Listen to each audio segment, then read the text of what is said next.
Hello everybody and welcome back to the channel for today's video. Coming at you live. Actually, it's pre-recorded.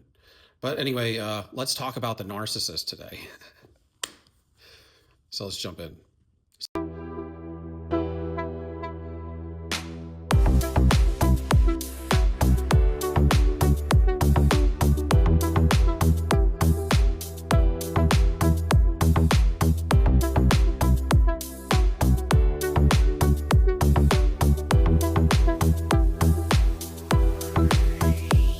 So, the narcissist. What can we talk about them today? Let's talk about how you recover when the narcissist defames you, destroys your name and character, assassinates your whole reputation. Your whole life is turned upside down. And they teach you in psychology to just let it play out, because the people that are going to side with them and smear you up and help them out, they're little flying monkeys because they're a witch. The wicked witch. They don't like that water either. The water will take a witch out, y'all. Take them right out. Holy water would really take them out and steam them. Anyway, how do you recover? You're going to go through a period of time of that, and then it's supposed to kind of phase out, just like cycles in life. The narcissist is really supposed to cycle out with it and let it go, just move on. And usually they want to get the last hoorah. And because you're humble and they're a pompous, arrogant ass, you let it happen. Let them win, or think they're winning, because they destroy themselves. That's the thing. Evil destroys themselves. And just like this court case I got going, they're going to wreck themselves. All you need to do most of the time is defend certain things where they come across the line. You have to defend yourself. Okay, that's being assertive. But for the most part, you just let them talk, because they'll talk themselves right into prison or right into everybody knowing they're a stupid clown. And what happens? You do want to kind of just let them have their little hoorah and smear your name up, because you don't want to get involved. That's what they want you to do. They gain supply off that. They get fuel off it. And when you argue with a fool, as it talks about this kind of stuff in the Bible and the Word. That's why I said I posted on my video the other day. It was like, if you haven't read the Bible and you want to get to learning the Word, or at least getting some of the wisdom out of it, or touching base with it, because you could be a part of another religion or something, but you want to see what the Word's got for you, see if it works for you. I put on there, there's 31 chapters in Proverbs. It's toward the middle of the book, or the Bible, and it's kind of like one for each day. You can read one proverb for each day. Some months have 30 days or 28 days, but they also have, it's 31 chapters, and they're not huge, half a page or something, but it's the book of wisdom. And if you're trying to grow, then that's the best place to start, in my opinion. Read a proverb each day. There's only 31 of them. And the guy who wrote it was Solomon. He wrote several books, but that was one of the books he wrote.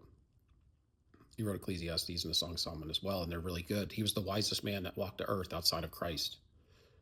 God asked him, what gift can he give him? Because David was a man after God's own heart. He was the father of Solomon. And Solomon asked for wisdom. He didn't ask for, like, women. You know what I mean?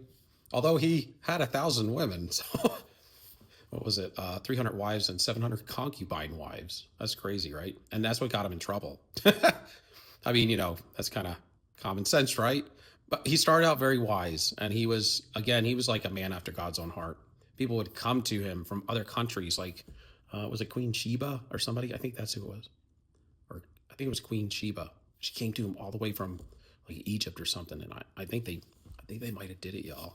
But anyway, some people believe that she ended up taking the Ark of the Covenant back to Egypt. I don't know. But anyway, that's how it started to get dispersed. But nevertheless, people would come from other nations just to talk to this man, because he was so wise. And that worked for a long time. And he built God's first temple.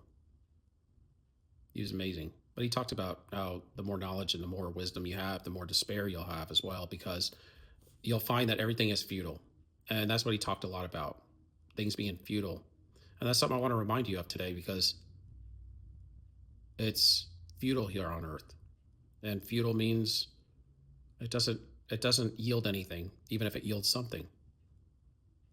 But what he was getting at is, you can make all the money in the world, and you could have jet airplanes and fine cars, and you could have popularity and clout to where you just walk in a room and it disturbs everybody. Or you could have the ability to put fear in people. I don't know why you'd want to do that, but a lot of people like that stuff, but whatever. And the ability to have a bunch of fans, maybe, if you're a celebrity, or if you're a big time businessman, you can have it all in the business world. But at the end of the day, you're going to lose your life here, and it's going to go somewhere. So where's your spirit go? It's going to go, if you're good and you're godly, you go back up to meet with the Lord. We all meet with the Lord and get judged. It talks about that in the Word. But what's going to be remembered is, to some degree, a legacy.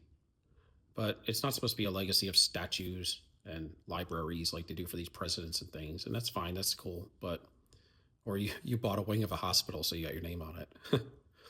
and that's fine. But what I want to say is, a lot of times philanthropists, I can never say that word right. You know what I'm saying? I'm not going to try to say it again. They need to adjust that word. If not for everybody else, for me, because I never can say that word. It's like when I say it, it's like some kind of octopus jumping out of the water or something. But anyway, people with a lot of money, it's cool, and they give it away and everything, and that is really cool. But what I want to say is, like, if you don't give it to the right places with your heart right and under the right motivation, it's just kind of like a waste. And you see that every day.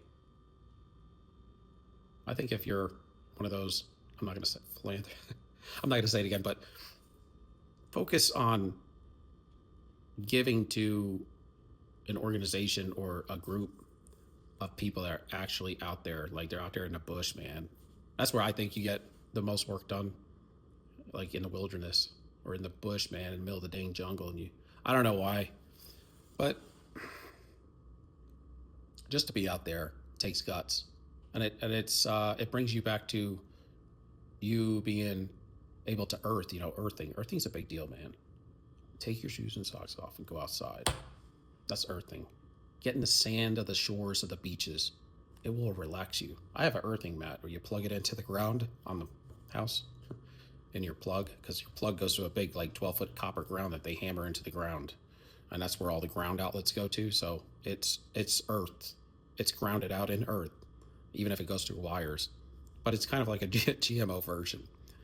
We're supposed to, like, have time to get rid of some of these. We're electrical. Our heart creates electricity. That's what gets us moving, pumping.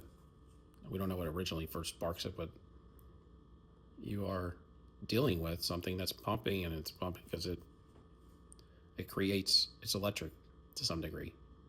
It's got spark. But also, your blood is made of metals. It's very interesting too. When you look at elements and trace elements and things like that. But not to get off topic, because I was going to say something else. I was going to say that some people believe that the giants from Genesis 6, they were really tall, the ones that mated with the human women, the fallen angels, and created the giants in the land, that created these megaliths over the earth. That's what the megaliths are. They're not from ancient aliens. They are ancient aliens, but they're fallen ancient aliens, fallen angels. They came mated with human women. They had these big old giants in the land. They were like size of cedar trees. It talked about them in the Word, and they found them, the anthropologists. But when they died, they say, some people believe that where you find gold might have been where, the last bit of the blood, it would pull together, when somebody perishes, especially out in the wilderness, right? And when it would solidify, just like our blood has elements in it, metals, iron and things like that, that some people believe that where you find gold is where maybe a giant might have died and the blood pooled and they created the gold. Anyway, there's there's people that can articulate that a lot better than I can, but it was an interesting topic because of the way some of the anatomies would be in the fossilized stone or whatever. It did look kind of in the shape of a giant body. and where the blood would pool in certain situations. But not to get off topic, when you get defamed and everything, that will slowly come to an end. It should. And then people around them will start to see that it's not true. But the people that do listen to the defaming and promote it, I always say they're like, the flying monkeys are like reporters for the narcissist. They just don't have a brain, and they just do what they're told. They're just robots to the demon, the head demon, the cult leader. They don't think for themselves. They really don't. And it's good if you can get them to spark thought, but when people become narcissists, it's hard to get. I mean, we all know on my channel. I'm just going to tell you right now, they don't change. So you're wasting your time. I don't care if they were God's gift to mankind and they want to be with you. It ain't going to work. So you're just wasting your time. So just give it up and let it go. But what happens is they ruin themselves. Like, for instance, if they were ruin you in, say, a court case, right? They can only say so much. And then what? Then it gets found out that it's a lie. And then what? Then they're in a frying pan. Because everybody knows they're a lie. Because then the truth comes out and they have nothing to say. Or they're still angry with you and they can't defeat you. So then it's kind of like, you're just angry with me because I'm existing. Is that what it is? And it's kind of like, yeah. And one more thing. I'm angry with you because I told everybody you'd be dead by now, and you're not. So it could go like that as well. And I ain't dead, y'all. You can't kill me. But it's good to just stay humble, and let it happen. It will ride itself out. The truth will come out, and your enemies will show themselves, because anybody teams up with the narcissist, you don't want to be with them at all. It's kind of like showing their whole team. They're showing you all their cards. Okay, you, and you teamed up with them. I don't want to know any of you. All 5 y'all.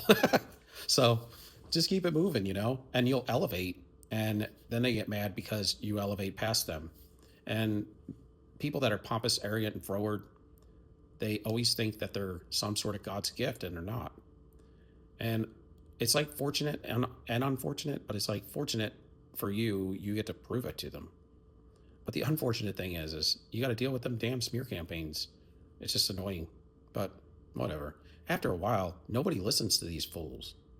They have no credibility, no accountability. Their mask is peeled off, and then they get agitated. It's like, yo, you need to earth, y'all. To the narcissist, it's like, chill out. Because they're like coming in unhinged. But that's how it is. When they can't get supply and somebody tears the mask off their face and everybody sees them for the demon they really are, and they can't get fed. Nobody wants to talk to them. That's the only way they get fed, is when they can get somebody to have intercourse with them, or get somebody to tell them how great they are, or take them in as the victim and feed them all their gifts. But when you get so bad, everybody in the whole community knows. It's like, yo, I don't even want to talk to that fool, because if I talk to him or her, they have so much bad karma coming their way. If I just say hello to them, I'll lose everything. But that's how it works. And what they'll end up doing is just cursing themselves right down 6 feet underground if they keep it up. And that's what'll happen. Sometimes they become insatiable, and they just keep going at it because they're so addicted. They get addicted to everything. And especially if they can't win at something, they get insatiable with it. It's like, it's crazy. They're like little children, man. And they need deliverance. But you can't even really deliver them, because if you deliver them, they would be a narcissist even without a demon, because they're a hybrid. They shut off their love sectors, and they assassinated their true self or the false self, man. That thing would just come right back. If you delivered a demon from a narcissist, it would just come right back in a week.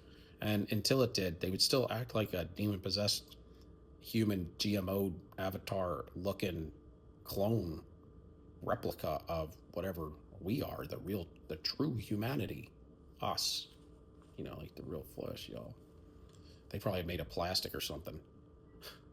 Hey, your flesh looks pretty good. It's almost like mine.